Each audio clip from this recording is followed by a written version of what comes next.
Good morning all of you my dear students. अपनी just previous जो class थी उसके अंदर एक पॉइंट अपना छूट गया था, जो अपना थर्ड पॉइंट था, इसका नाम ऑब्जेक्ट है, वो छूट गया था। तो अपने आज की क्लास में पहले उसको करेंगे, फिर कंटिन्यू अपनी क्लास चलेगी। और SGR एजुकेशन में मैं वीर सिंह आपका स्वागत करता हूँ। Let's begin.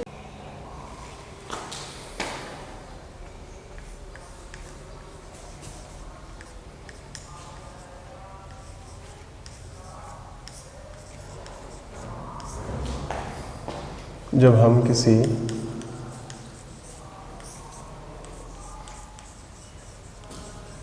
नाउन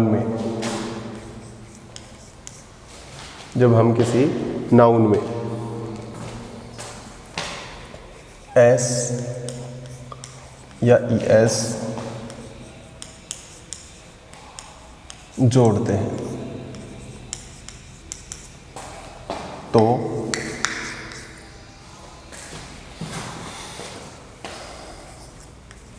वह नाउन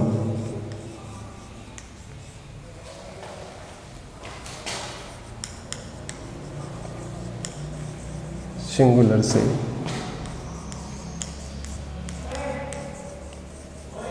प्लूरल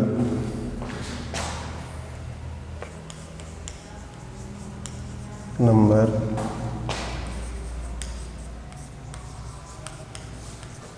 बन जाता है।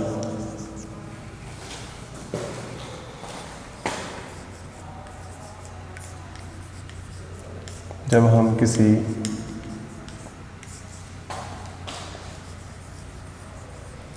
वर्ब में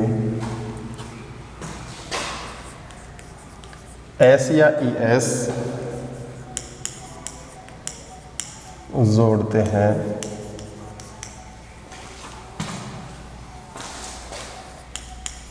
तो वह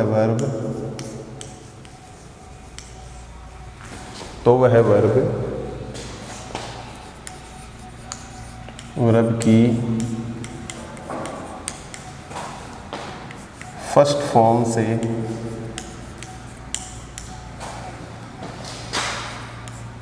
फिफ्थ फॉर्म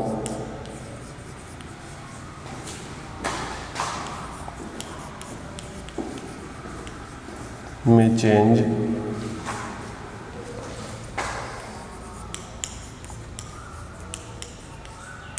हो जाती है।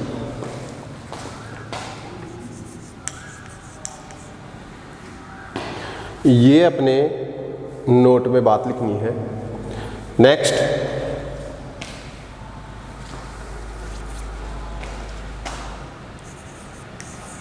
थर्ड पॉइंट पे चलेंगे जो अपना होता है ऑब्जेक्ट।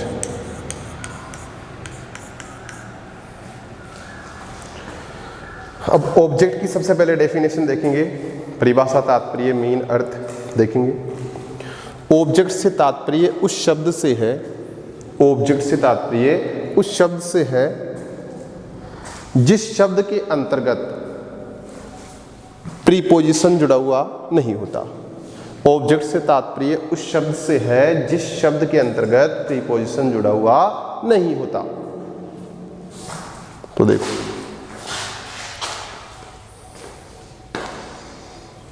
ऑब्जेक्ट से तात्पर्य उस शब्द से है जिसके अंतर्गत प्रीपोजिशन जुड़ा हुआ नहीं होता। तो देखो इसका एग्जांपल देख लेते हैं।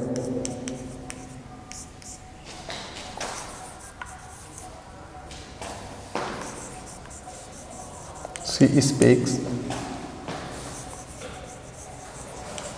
English in the class। ये कंप्लीट सेंटेंस हो गया अपना। तो फर्स्ट ये अपना क्या हो जाएगा, सब्जेक्ट। नेक्स्ट स्पीक है, स्पीक्स, तो ये अपनी वर्ब हो जाएगी। इंग्लिश है, इसके अंदर प्रीपोजिशन जुड़ा हुआ नहीं है। अब प्रीपोजिशन जुड़ा हुआ नहीं है तो ये अपना क्या हो जाएगा, ऑब्जेक्ट। और ये जो रह गया वो अपना क्या हो जाएगा, अदर वर्ड। इसमें आ जाएगा अदर वर्ड में। ये जो लास्ट में है वो अपना मार्क हो ही जाएगा, फुल स्टॉप।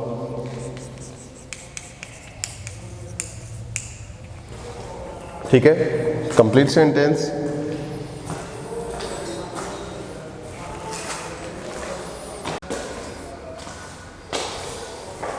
नेक्स्ट देखो, अब इसमें अपन सेंटेंस देखेंगे।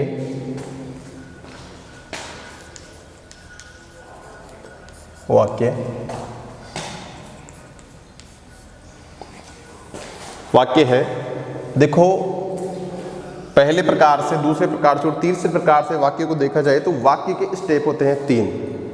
कितने स्टेप होते हैं? 3 स्टेप होते हैं।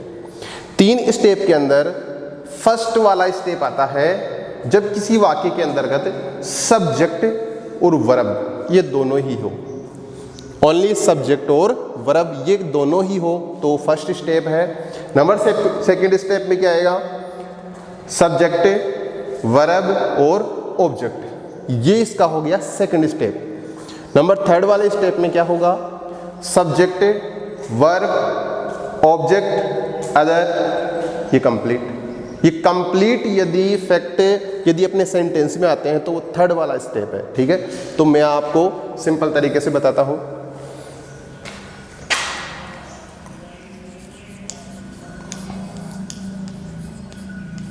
हम एक वाक्य लिखते हैं, हम एक वाक्य लिखते हैं, इसका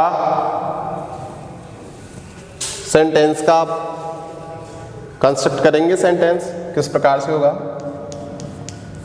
वी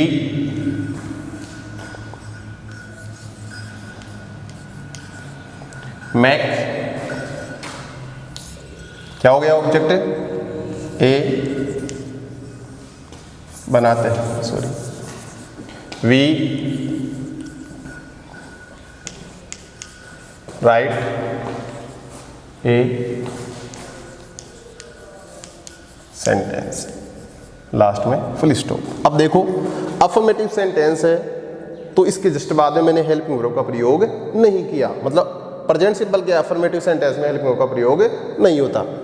जस्ट नेक्स्ट इस प्रकार से बनेगा, वी डू, नॉट नेगेटिव है इसलिए नोट का प्रयोग हो गया।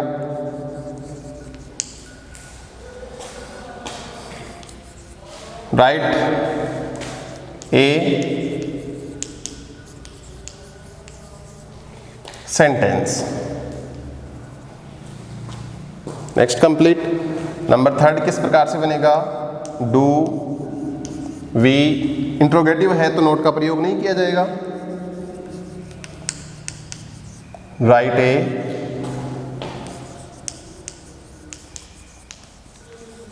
सेंटेंस, लास्ट में क्वेश्चन मार्क। नंबर 4 किस प्रकार से बनेगा? 4 कौन सा है? इंट्रोगेटिव प्लस नेगेटिव, मतलब इसमें नोट वाली कंडीशन भी फॉलो होगी। Do, we, not, write a sentence और लास्ट में क्वेश्चन। कंप्लीट। ये आपका प्रेजेंट सिंपल टेंस है वो कंप्लीट हो गया, लेकिन लास्ट में आप एक नोट और राइट कर लेना।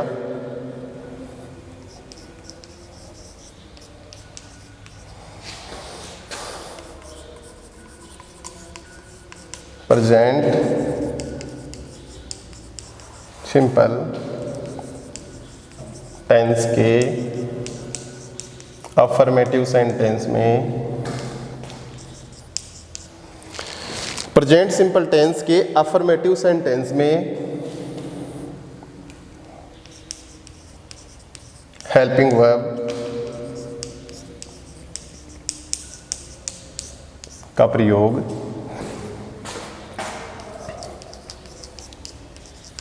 नहीं होता है। कंप्लीट ये बना प्रेजेंट सिंपल टेंस। नेक्स्ट चलते हैं। अब just next sentence, sorry next tense अपन कौन सा देखेंगे? सेकंड वाला है वो कौन सा होता है प्रेजेंट का? Present continuous tense. Present continuous tense. अब देखो प्रेजेंट कंटिन्यूअस टेंस में भी उसी के अकॉर्डिंग टॉपिक देखेंगे जो प्रेजेंट सिंपल में देखेंगे। सबसे पहले इसमें क्या देखेंगे? आइडेंटिफाई।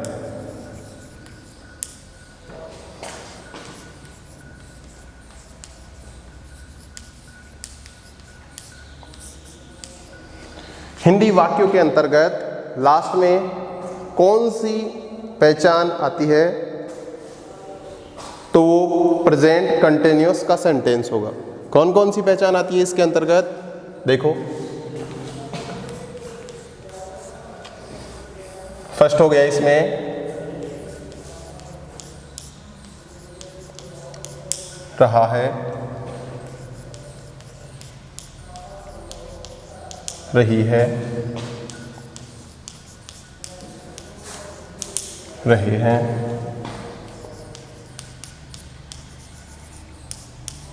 रहा हूं,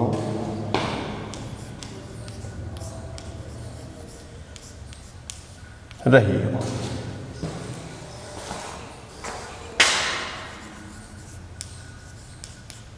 हुआ है,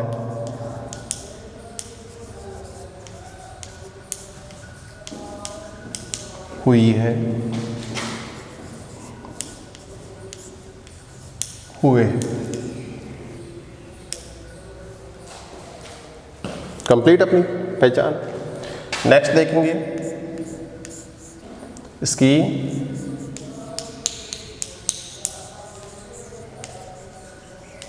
हेल्पिंग वर्ब। सहायक क्रिया कौन कौन सी होगी?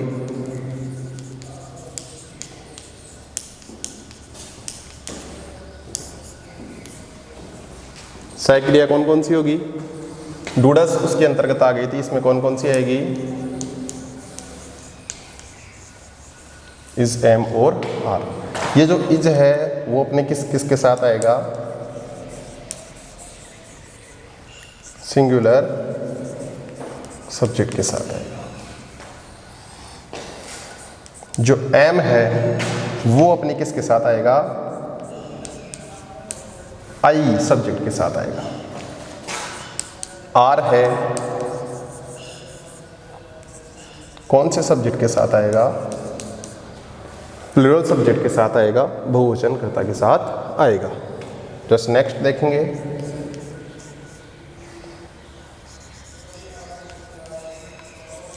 मेन वर्ब, मुख्य क्रिया। मुख्य क्रिया। अब मुख्य क्रिया के अंतर्गत कौन सा ऐसा रूप है जो प्रेजेंट कंटिन्यूअस टेंस का होगा?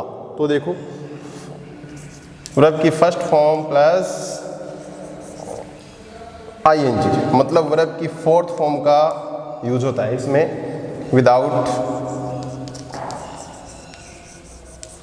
विदाउट ए सिंस फोर, बिना सिंस फोर के, बिना सिंस फोर के इसके अंतर्गत वर्ब की फोर्थ फॉर्म मतलब वर्ब की फर्स्ट फॉर्म में आईएनजी का प्रयोग होता है।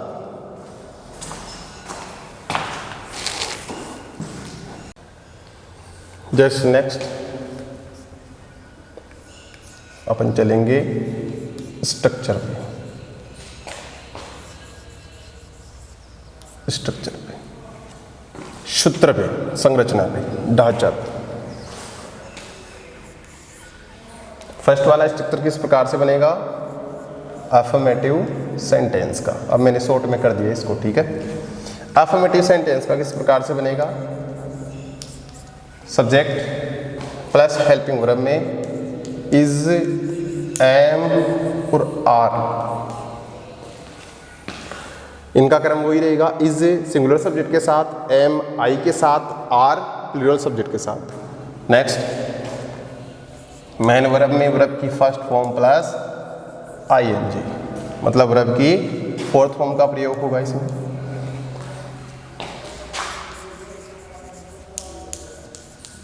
जस्ट नेक्स्ट ऑब्जेक्ट, अदर और लास्ट में full stop. Next second sentence आएगा लेकिन सेंटेंस कौन सा होता है अपना? Negative sentence. नेगेटिव सेंटेंस किस प्रकार से स्ट्रक्चर होगा? नेगेटिव सेंटेंस का स्ट्रक्चर किस प्रकार से होगा? सब्जेक्ट प्लस इज, एम और आर, इज, एम और आर, प्लस नोट का प्रयोग हो जाएगा, प्लस वर्ब की फर्स्ट फॉर्म में आईएनजी, मतलब वर्ब की फोर्थ फॉर्म का प्रयोग हुआ। नेक्स्ट ऑब्जेक्ट, अदर, और लास्ट में वही फुल स्टॉप। थर्ड वाला सेंटेंस है वो कौन सा होता है अपना? Interrogative sentence. Interrogative sentence. Interrogative sentence का स्ट्रक्चर किस प्रकार से होगा? सबसे पहले क्या आ जाएगा इसमें? इज, एम या आर। इज वही क्रम सिंगुलर सब्जेक्ट के साथ, आई के साथ और प्लूरल सब्जेक्ट के साथ। सब्जेक्ट इंट्रोगेटिव है इसलिए नोट का प्रयोग इसमें नहीं होगा। वर्ब की first form plus ING. Next object, other, और लास्ट में क्वेश्चन मार्क। ठीक है। नेक्स्ट किस प्रकार से होगा? क्या नाम होता है इसका? Interrogative negative sentence. Interrogative negative sentence. Interrogative negative sentence किस प्रकार से स्ट्रक्चर बनेगा? Is, am, are plus subject plus not plus verb की फर्स्ट फॉर्म में आईएनजी प्लस ऑब्जेक्ट, अदर, और लास्ट में क्वेश्चन। ये अपने प्रेजेंट कंटिन्यूअस टेंस के टोटल सेंटेंस के स्ट्रक्चर चारों के साथ। जस्ट नेक्स्ट अपन चलेंगे इसके सेंटेंस पे।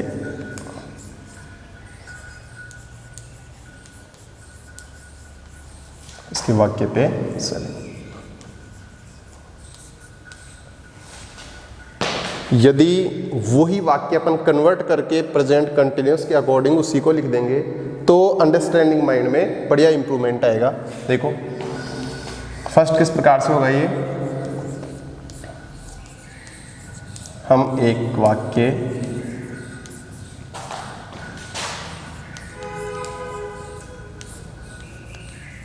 लिख रहे हैं, हम एक वाक्य लिख रहे हैं। किस प्रकार से राइट किया जाएगा? किस प्रकार से बनेगा? We are, we have plural है तो आर का प्रयोग किया जाएगा, helping verb. We R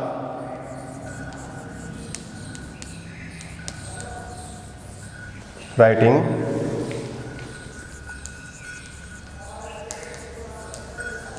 A sentence. We are writing a sentence. Next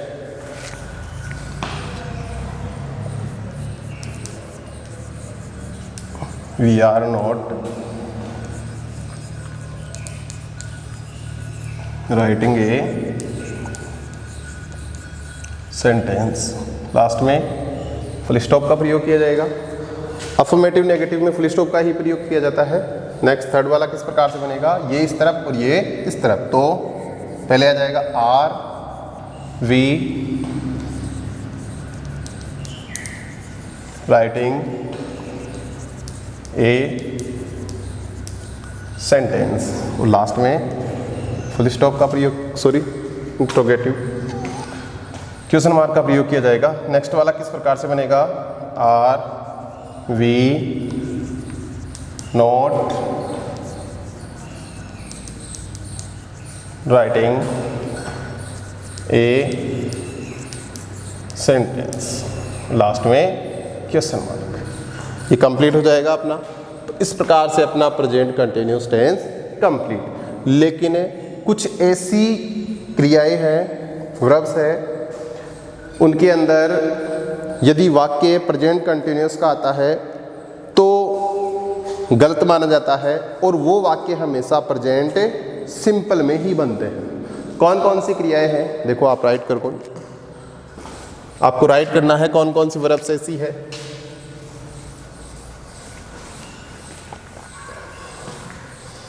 जो यदि वाक्य में आती है, मतलब प्रेजेंट कंटिन्यूअस के वाक्य में आती है, तो उसको प्रेजेंट सिंपल के हिसाब से बनाना है। कौन कौन सी है वर्ब, जिनको सेंसिटिव वर्ब के नाम से जाना जाता है, संवेदनशील क्रियाएं, सेंसिटिव वर्ब, और ये अपना सेंसिटिव वर्ब हो जाएगी। कौन कौन सी है, जैसे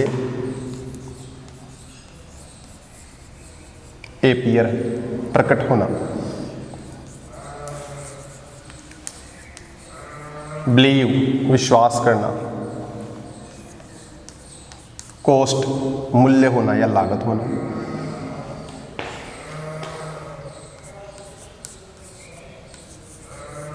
इक्वल, समान होना,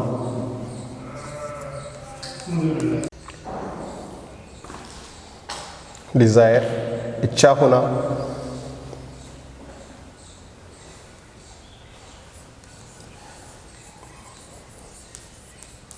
फॉरगेट, भूलना,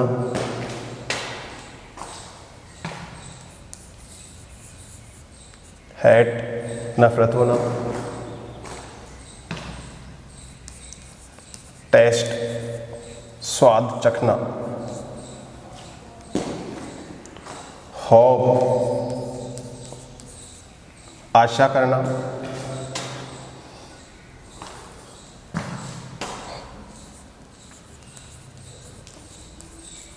सपोज, कल्पना करना,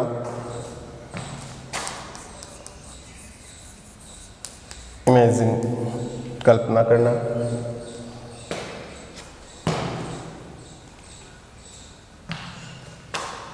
कीप, रखना,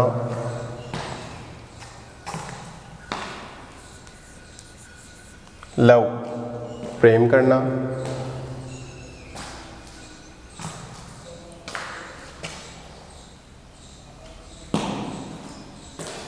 ये जो वर्ब्स है, ये वर्ब यदि किसी सेंटेंस में आती है, ये वर्ब यदि किसी सेंटेंस में आती है और वो सेंटेंस यदि प्रेजेंट कंटिन्यूअस टेंस का हो, तो इन वर्ब के सेंटेंस में आने के कारण ये जो सेंटेंस है वो हमेशा प्रेजेंट सिंपल का सेंटेंस बनेगा, प्रेजेंट कंटिन्यूअस में नहीं बनेगा। मतलब इन सभी वर्ब के अंदर आईएनजी जॉइंट नहीं किया जा सकता। वैसे तो किया जा सकता है, लेकिन अकॉर्डिंग टू टेंस सेंटेंस यदि अपन मेकिंग कर रहे हैं तो इनके अंदर आईएनजी नहीं लगता। तो ये किस में बनाए जाएंगे वाक्य?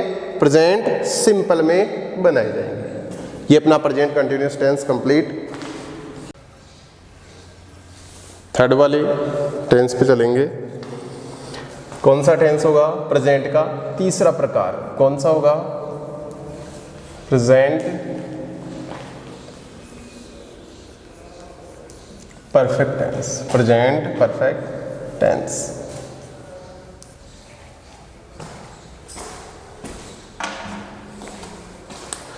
प्रेजेंट परफेक्ट टेंस के अंतर्गत जिस प्रकार से अपन सभी में देखते आ रहे हैं, वैसे ही सबसे पहले इसमें क्या देखेंगे?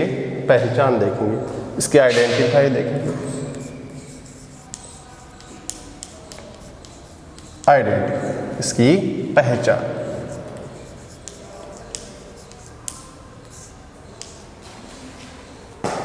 पहचान हिंदी वाक्यों के अंत में ऐसी कौन कौन सी पहचान है, वो यदि सेंटेंस के अंत में आती है तो प्रेजेंट परफेक्ट टेंस का सेंटेंस होगा। कौन कौन सी पहचान है? देखो,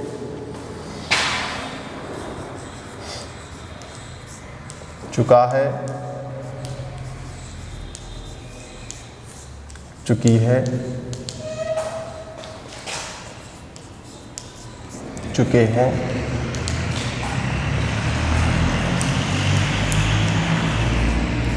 चुका हो और चुकी। नेक्स्ट और कौन सा चलेगा, आ है,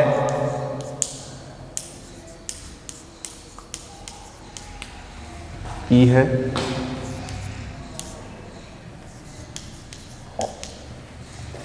ए। कंप्लीट। हिंदी वाक्यों के अंत में यदि इनमें से कोई भी एक पहचान फिक्स आती है तो वो जो सेंटेंस है वो प्रेजेंट परफेक्ट टेंस का सेंटेंस होगा। कंप्लीट। नेक्स्ट टॉपिक अपन चलेंगे इस पे हेल्पिंग वर्ब पे। किस पे चलेंगे, हेल्पिंग वर्ब पे। हेल्पिंग वर्ब सहायक के क्रिया पे चलेंगे।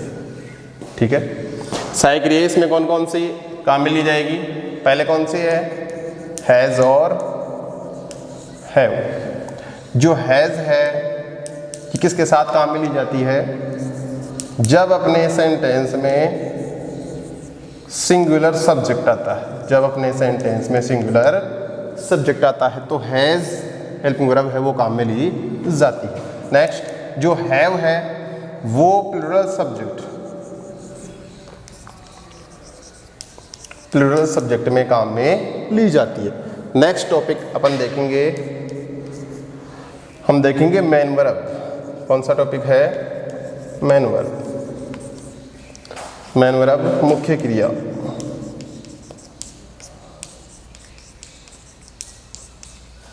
मुख्य क्रिया का कौन सा ऐसा रूप है जो प्रेजेंट परफेक्ट टेंस के सेंटेंसेज में आता है, कौन सा रूप है,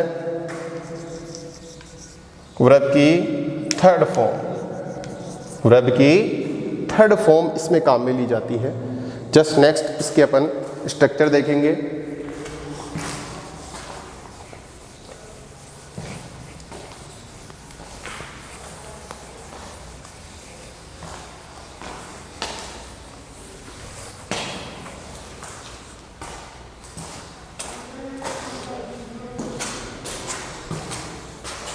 कौन सी होगी सबसे पहले, इसमें पहचान देख लिए थे, हेल्पिंग वर्ब देख लिए थे, मेन वर्ब देख लिए थे। अब देखेंगे इसके स्ट्रक्चर्स।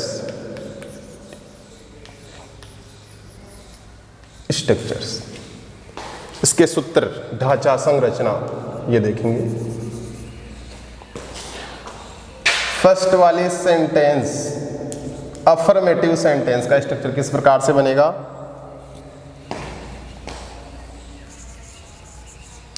पहले सब्जेक्ट। नेक्स्ट हेल्पिंग वर्ब कौन कौन सी आएगी इसमें काम में ली जाएगी, हैज या हैव। नेक्स्ट वर्ब की थर्ड फॉर्म, वर्ब की third form plus object plus other. Last में फुल स्टॉप का प्रयोग किया जाएगा। नेक्स्ट वाला सेंटेंस का स्ट्रक्चर किस प्रकार से बनेगा, जिसका नाम है नेगेटिव सेंटेंस। किस प्रकार से बनेगा, पहले सब्जेक्ट फिर हैज या फिर हैव। हैज सिंगुलर सब्जेक्ट होने पर और हैव प्लूरल सब्जेक्ट होने पर। नेक्स्ट नॉट प्लस वर्ब की third form plus object plus other, last में फुल स्टॉप। ठीक है, नेक्स्ट थर्ड वाला सेंटेंस का स्ट्रक्चर किस प्रकार से बनेगा, इसका नाम है इंट्रोगेटिव सेंटेंस। इंट्रोगेटिव सेंटेंस का स्ट्रक्चर किस प्रकार से बनेगा, सबसे पहले क्या आ जाएगा, हैज या हैव, हैज या फिर have plus subject plus interrogative sentence है इसलिए नोट का प्रयोग इसमें नहीं किया जाएगा। वर्ब की थर्ड फॉर्म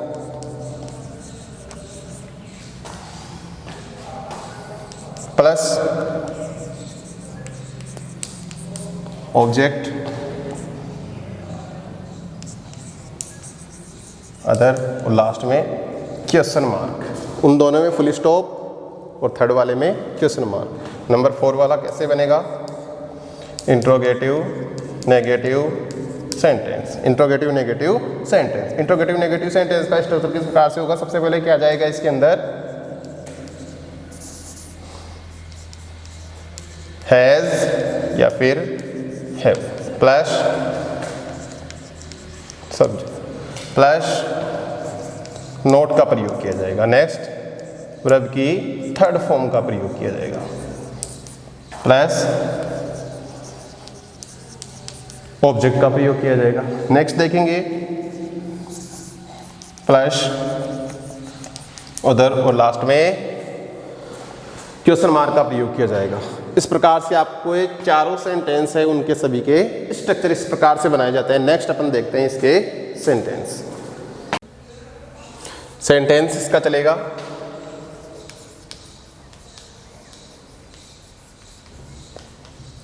वाक्य किस प्रकार से होगा वही वाक्य लेना है। हम एक वाक्य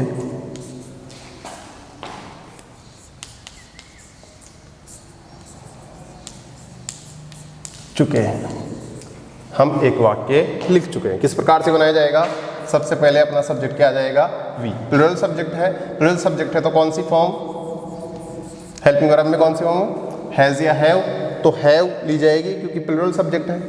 जस्ट नेक्स्ट देखेंगे वर्ब कौन सी है? लिखना, तो क्या आ जाएगा? राइट। राइट तो आएगा नहीं क्योंकि यहाँ पे वर्ब की थर्ड फॉर्म का प्रयोग होता है, तो कौन सी आएगी? टन। वी हैव रिटन, ऑब्जेक्ट में क्या है? एक वाक्य, तो ए सेंटेंस, लास्ट में फुल स्टॉप। फर्स्ट किस प्रकार से बन गया? We have written a sentence, we have written a sentence. Next किस प्रकार से बनेगा? We have not written a sentence, we have not written a sentence. Last में फुल स्टॉप का प्रयोग हो जाएगा। थर्ड किस प्रकार से बनेगा? सबसे पहले क्या आ जाएगा इसमें? Have. Have we written a sentence. Interrogative है इसलिए इसमें नॉट का प्रयोग नहीं किया जाएगा। और लास्ट में क्वेश्चन मार्क। नंबर 4 किस प्रकार से बनेगा? पहले हैव, फिर we not written a sentence, last में क्वेश्चन मार्क। ये कंप्लीट आपके चारों सेंटेंसेस हो गए। लेकिन इसमें एक नोट आप और राइट कर लेना।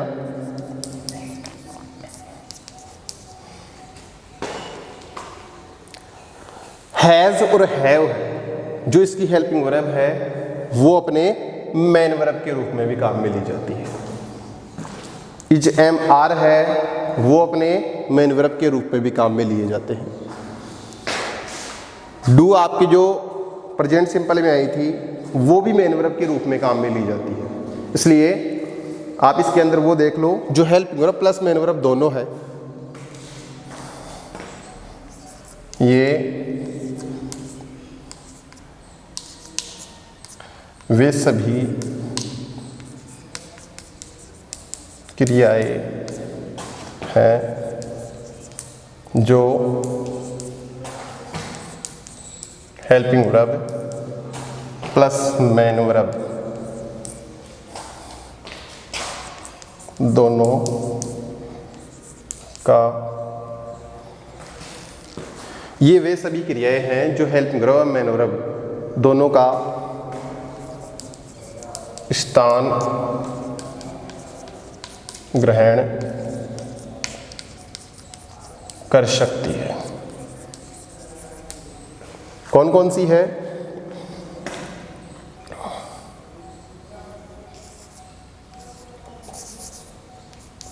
इनको कौन से नाम से जाना जाता है?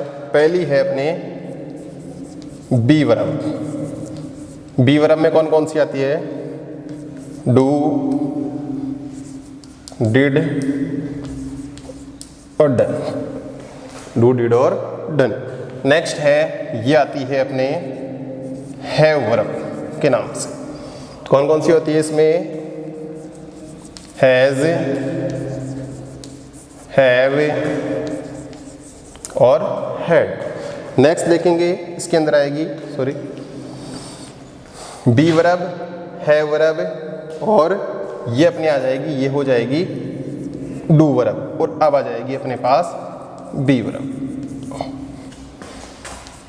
इज, एम और आर, ये आप नोट में राइट कर लीजिए। डू वर्ब है, उसके अंदर डू, डिड और डन, ये सभी ऐसी क्रियाएं हैं वो helping verb plus main verb दोनों का स्थान ग्रहण करती है। यदि वर्ब के बाद में ये वर्ब आती है तो ये मेन वर्ब का स्थान ग्रहण करेगी। यदि ये वर्ब आ जाए, इसके बाद में यदि कोई नाउन आता है तो ये वर्ब है वो कौन सा स्थान ग्रहण करेगी? मुख्य वर्ब का स्थान ग्रहण करेगी, क्योंकि इसके बाद में नाउन आता है तो ये मुख्य वर्ब का। और यदि ये हेल्पिंग वर्ब के बाद में आती है, इसका मतलब ये मेन क्रिया का। तो देखो हेल्पिंग वर्ब मेन वर्ब दोनों के रूप में ये काम में ली जा सकती है। नंबर 4, प्रेजेंट टेंस का चौथा प्रकार कौन सा है? नंबर 4 टाइप है अपने पास present perfect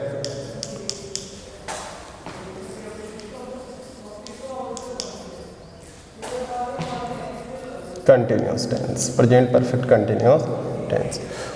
present perfect continuous tense है ये अपने प्रेजेंट टेंस का चौथा प्रकार है, नंबर 4। देखो सबसे पहले इसमें वही चीज देखेंगे जो सभी में देखते आ रहे हैं, आइडेंटिफाई।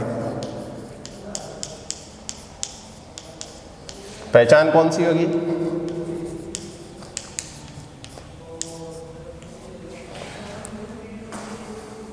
इस प्रकार के वाक्य जिसके अंदर यदि ये पहचान अंत में लगी हुई हो तो वो वाक्य है वो प्रेजेंट परफेक्ट कंटिन्यूअस टेंस के कहलाएंगे या होंगे। देखो कौन कौन सी पहचान आती है इसमें।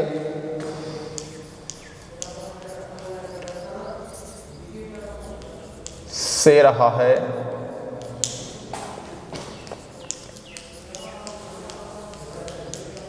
से रही है, और से रहे हैं। से रहा है, से रही है और से रहे हैं। नेक्स्ट देखेंगे अपन इसकी हेल्पिंग वर्ब। हेल्पिंग वर्ब में कौन कौन सी आती है?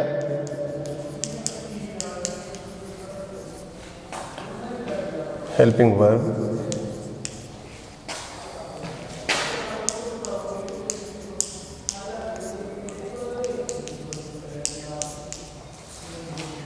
सहायक क्रिया के अंदर कौन कौन सी आती है इसके अंदर? एक तो आती है इसमें हैज बीन, ये आती है अपने सिंगुलर सब्जेक्ट के साथ, सिंगुलर सब्जेक्ट के साथ, ठीक है। नेक्स्ट अपने पास आती है हैव बीन, ये अपने पास आती है प्लूरल सब्जेक्ट के लिए। प्लूरल सब्जेक्ट यदि अपने पास आता है सेंटेंस में तो उसके साथ हैव बीन का प्रयोग किया जाएगा। नेक्स्ट देखेंगे इसके अंदर अपन मुख्य क्रिया मेन वर्ब, ठीक है। देखो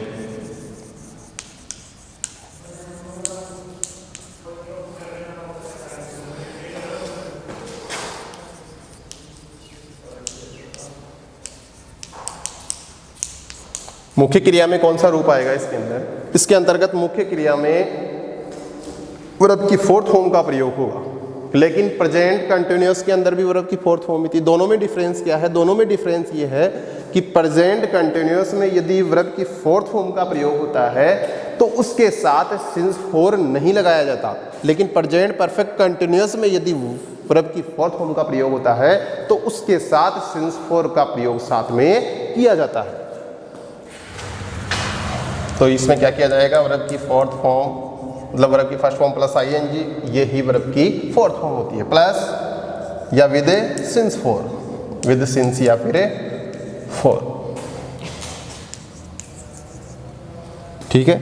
ये अपने पास में पहचान हो गई, सहायक क्रिया हो गई और मुख्य क्रिया भी हो गई, ठीक है। अब इसके स्ट्रक्चर देखते हैं सेंटेंसेस के।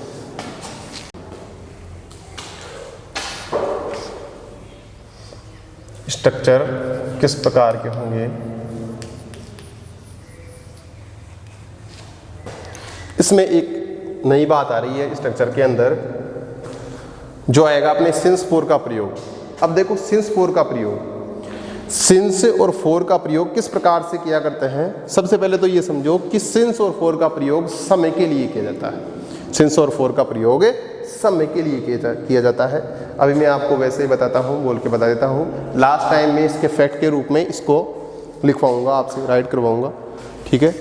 तो देखो सिंस का प्रयोग है वो किसी निश्चित समय के लिए किया जाता है। सिंस का प्रयोग किसी निश्चित समय के लिए किया जाता है और फॉर का प्रयोग किसी सेंटेंस में आए हुए अनिश्चित समय के लिए किया जाता है। मतलब पीरियड ऑफ टाइम और point of time. Point of time में सिंस का प्रयोग होगा और पीरियड ऑफ टाइम में फॉर का प्रयोग होगा। अब सबसे पहले ये देखो कि समय में, टाइम के अंदर यदि अपन जाते हैं तो सबसे पहली यूनिट, सबसे छोटा समय अपन लेते हैं तो उससे पहले आती है मिनट्स। यदि मैं ऐसे बोलता हूँ मैं 30 मिनट से कार्य कर रहा हूँ या मैं 30 मिनट से पढ़ रहा हूँ, अध्ययन कर रहा हूँ, कुछ भी मानो, कोई भी सेंटेंस में दिया जाए, तो ये जो 30 मिनट्स है वो कौन से आवर्स की है ये आपको पता है? नहीं पता। और नहीं पता है मतलब अनिश्चित समय है, और अनिश्चित समय आ गया मतलब इसके अंतर्गत फॉर का प्रयोग होगा। जैसे ही मिनट के आगे आएंगे तो मिनट 1 by 1 एडिशन होता है, उसके बाद में एक आवर बनता है, 1 घंटा बनता है। तो जब यदि घंटे का नाम ही आ जाए कि मैं 3 बजे से 4 बजे से 5 बजे से, या फिर मैं 2 घंटे से 3 घंटे से 4 घंटे से, जब मैं ऐसे बोलता हूँ कि मैं 1 घंटे से कविता लिख रहा हूँ, यदि मैं ऐसे बोलता हूँ कि मैं 1 घंटे से कविता लिख रहा हूँ, 1 घंटे से, तो आपको ये पता लग गया क्या कि दिन का कौन सा 1 घंटा है? वो नहीं पता लगा। इसका मतलब अनिश्चित समय है। अनिश्चित समय है तो फॉर का प्रयोग किया जाएगा। यदि मैं ऐसे बोलूँ मैं 4 बजे से एक पुस्तक पढ़ रहा हूँ, 4 बजे, दिन में 4 एक बार बजते हैं, रात में 4 एक बार बजते हैं, मतलब ये फिक्स टाइम है। घड़ी का समय आ गया यार, घड़ी के समय से पहले सिंस का प्रयोग किया जाता है। जैसे ही अपन 1 घंटे से आगे चलेंगे, घंटे घंटे मिलके क्या बनाते हैं? दिन का निर्माण करते हैं। दिन पे चलेंगे, यदि मैं ऐसे बोलता हूँ कि मैं सोमवार से कार्य कर रहा हूँ, मैं सोमवार से कार्य कर रहा हूँ, तो 1 वीक में मंडे एक ही आता है, इसलिए मंडे आने पे मतलब मैंने दिन का समय बता दिया, दिन है उसका नाम ही बता दिया, डे है उसका नाम बता दिया, नाम बता दिया तो सिंस का प्रयोग किया जाएगा। और यदि मैं ऐसे बोलता हूँ मैं 1 दिन से एक पुस्तक पढ़ रहा हूँ, मतलब 1 दिन कौन सा है, वीक का कौन सा 1 डे है ये नहीं पता, नहीं पता तो इसमें फॉर का प्रयोग किया जाएगा। नेक्स्ट अपन आगे चलते हैं। दिनों से क्या बनता है? वीक बनता है, सप्ताह बनता है। यदि मैं किसी वीक का नाम ही ले लूँ, last week, first week, next week, previous week, इस प्रकार से नाम लेता हूँ तो उसके अंदर सिंस का प्रयोग किया जाएगा, सिंस का प्रयोग किया जाएगा। लेकिन यदि मैं किसी सप्ताह का नाम नहीं लेके ऐसे बोलता हूँ मैं 2 सप्ताह से एक कक्षा में या फिर एक क्लास में पढ़ा रहा हूँ, मैं 2 सप्ताह से एक क्लास में पढ़ा रहा हूँ, तो 2 सप्ताह है वो फिक्स समय नहीं है। 2 सप्ताह फिक्स समय नहीं है। क्या पता महीने के लास्ट के सप्ताह है या महीने के इनिशियल के सप्ताह है, शुरुआत के सप्ताह है, नहीं पता तो इसमें फॉर का प्रयोग किया जाएगा। नेक्स्ट आगे चलते हैं। वीक से क्या बनता है? मंथ बनता है, महीना बनता है। महीने पे चलेंगे। यदि मैं महीने का नाम बता देता हूँ कि मैं जनवरी में, फरवरी में, मार्च में, अप्रैल में, मई में, जून में, इस प्रकार से यदि महीने का नाम ले लेता हूँ, नाम यदि मैंने ले लिया तो पॉइंट ऑफ टाइम हो गया, पॉइंट ऑफ टाइम हो गया तो फिर सिंस का प्रयोग हो गया। और यदि मैं ऐसे बोलता हूँ कि मैं 2 माह से या फिर मैं 2 महीने से एक विद्यालय में अध्ययन करवा रहा हूँ या फिर मैं एक विद्यालय में अध्ययन कर रहा हूँ, तो इसके अंदर फॉर का प्रयोग होगा, क्योंकि 2 महीने का पता नहीं कौन से है, जनवरी है, फरवरी है, दिसंबर है, कौन सा है नहीं पता। नेक्स्ट अपन चलेंगे। महीने से किस का निर्माण होता है? एक सेशन का निर्माण होता है, एक सत्र का निर्माण होता है। जैसे मानो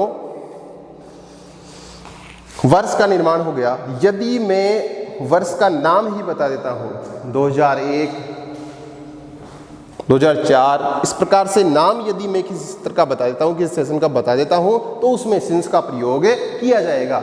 यदि मैं सत्र का नाम नहीं बता के ऐसे बोलता हूँ कि मैं 3 वर्ष से एक विद्यालय में पढ़ा रहा हूँ, मैं 3 वर्ष से इस परीक्षा की तैयारी कर रहा हूँ, तो इसके अंदर फॉर का प्रयोग हो जाएगा, क्योंकि 3 वर्ष कौन से है नहीं पता, इसका मतलब एनी से समय है, इसका मतलब फॉर का प्रयोग हो जाएगा। जस्ट इसके नेक्स्ट चलेंगे अपन, जो वर्ष है वो वर्ष मिलके जब 10 वर्षों का एक समूह बन जाता था उसे बोला करते हैं डिकेड, दशक। यदि मैं बोलूं 1 दशक से 2 दशक से, यदि मैं ऐसे बोलता हूं सेंटेंस के अंदर 1 दशक से या फिर 2 दशक से मैं यदि किसी स्थान पे रह रहा हूं, तो इसके अंदर फॉर का प्रयोग होगा, क्योंकि अपने को ऐसे नहीं पता कि दशक के अंदर कौन से 10 वर्ष आ रहे हैं, इसलिए इसके अंदर किसका प्रयोग होगा, फॉर का प्रयोग होगा। लेकिन मैं यदि यहाँ पे 2001 से लेकर 10 तक का यदि समय डाल देता हूं, तो इसके अंदर सिंस का प्रयोग हो जाएगा। जस्ट नेक्स्ट चलेंगे अपने सेंचुरी पे, शताब्दी पे। शताब्दी 1 शताब्दी से 2 शताब्दी से 3 शताब्दी से, यदि शताब्दी का नाम आ जाए, शताब्दी के अंदर सन है, वो 1 से लेकर 100 टोटल कर दे, तो उसके अंदर सिंस का प्रयोग हो जाएगा। और यदि 1 शताब्दी 2 शताब्दी 3 शताब्दी सेंचुरीज करे, तो उसके अंदर फॉर सिंस का प्रयोग हो जाएगा। ये कंप्लीट हो गया। शताब्दी का नाम आ जाए तो सिंस का प्रयोग किया जाएगा, फॉर का प्रयोग किया जाएगा, 1 या 2 शताब्दी 3 शताब्दी। और यदि उसके अंदर वर्ष टोटल बता दे कितने कौन से 100 वर्ष है, तो उसके अंदर सिंस का प्रयोग किया जाएगा। नेक्स्ट अपन देखेंगे, जैसे मानो किसी वाक्य के अंदर कोई भी ऐसी क्रिया है, वो किसी त्योहार के साथ स्टार्ट होती है, किसी भी फेस्टिवल के साथ स्टार्ट होती है, तो यदि त्योहार का उसमें नाम दे दिया जाए तो उसके अंदर सिंस का ही प्रयोग होता है। दिन का कोई भी समय, मॉर्निंग है, इवनिंग है, नाइट है, आफ्टरनून है, ये सभी जो पार्ट्स है दिन के, पार्ट्स ऑफ ए डे, ठीक है, ये सभी आते हैं तो भी सिंस का प्रयोग किया जाएगा। घड़ी के समय से पहले सिंस, त्योहार के नाम है उनसे पहले सिंस, किसी सत्र का नाम दे से पहले सिंस, और किसी अवधि का नाम दे जैसे चाइल्डहुड, बर्थ, डेथ, ये सभी है, यंग एज, ये सभी इनके साथ सिंस का प्रयोग किया जाता है। टोटल ये आपके सिंस फॉर का प्रयोग हुआ। अब देखो स्ट्रक्चर, पहला स्ट्रक्चर किस प्रकार से बनेगा, इसमें अफर्मेटिव सेंटेंस का स्ट्रक्चर किस प्रकार से बनेगा। सबसे पहले क्या आ जाएगा इसमें, सब्जेक्ट, फिर हेल्पिंग वर्ब कौन सी आएगी इसमें, हैज बीन और हैव बीन, प्लस वर्ब की first form plus ING. Next क्या होगा, ऑब्जेक्ट, फिर since for plus full stop. ये कंप्लीट हो गया अपना first number. Just next second वाला कैसे बनेगा, नेगेटिव सेंटेंस। नेगेटिव सेंटेंस में किस प्रकार से होगा, सबसे पहले सब्जेक्ट, फिर हैज, नॉट और बी, या फिर हैव, नॉट और बी, ठीक है। जस्ट नेक्स्ट चलेंगे, वर्ब की फर्स्ट फॉर्म प्लस आईएनजी, क्योंकि नोट यहीं पे अपन ने ऐड कर दिया इसके अंदर, प्लस ऑब्जेक्ट प्लस शिनशोर for plus full stop. Third वाला किस प्रकार से बनेगा, इंट्रोगेटिव सेंटेंस। इंट्रोगेटिव सेंटेंस में क्या होगा, सबसे पहले हैज, सब्जेक्ट और बीन प्लस वर्ब की first form plus ing, object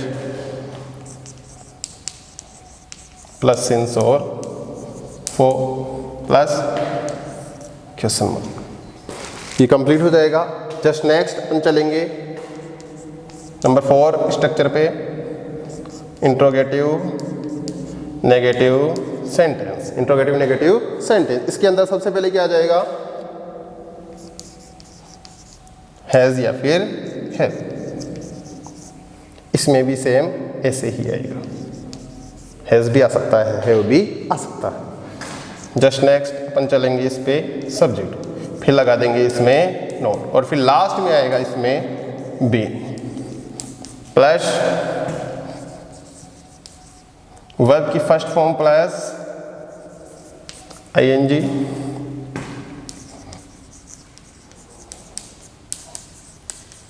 object plus other, last में क्वेश्चन मार्क। ये अपने कंप्लीट स्ट्रक्चर्स हो गए। तो देखो इसका सेंटेंस किस प्रकार से बनेगा।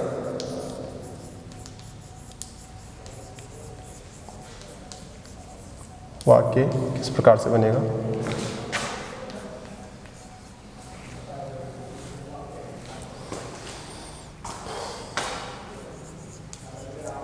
हम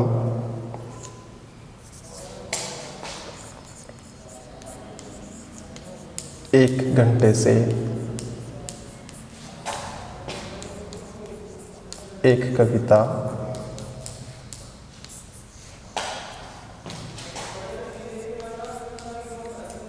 लिख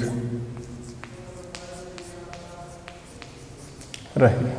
ये अपना सेंटेंस हो गया। तो सबसे फर्स्ट वाला किस प्रकार से बनेगा,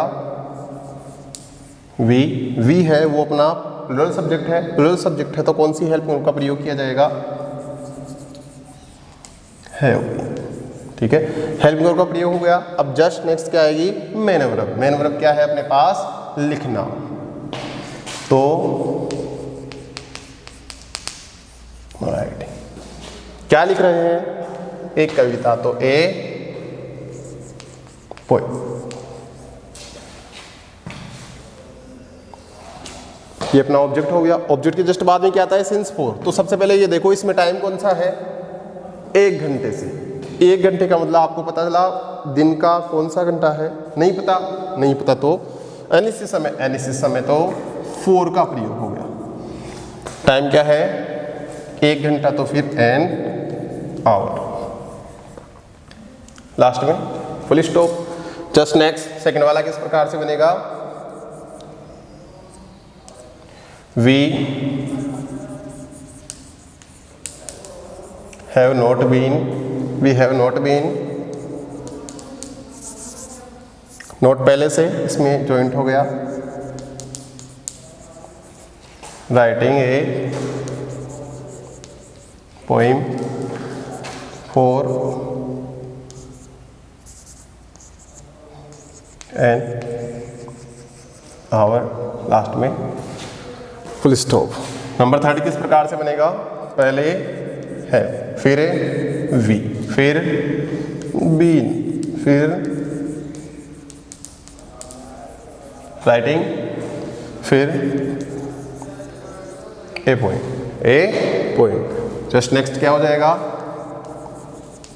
फॉर एन आवर, लास्ट में क्वेश्चन मार्क। नंबर 4 किस प्रकार से बनाया जाएगा, सबसे पहले हैव, फिर वी, नॉट बीन, राइटिंग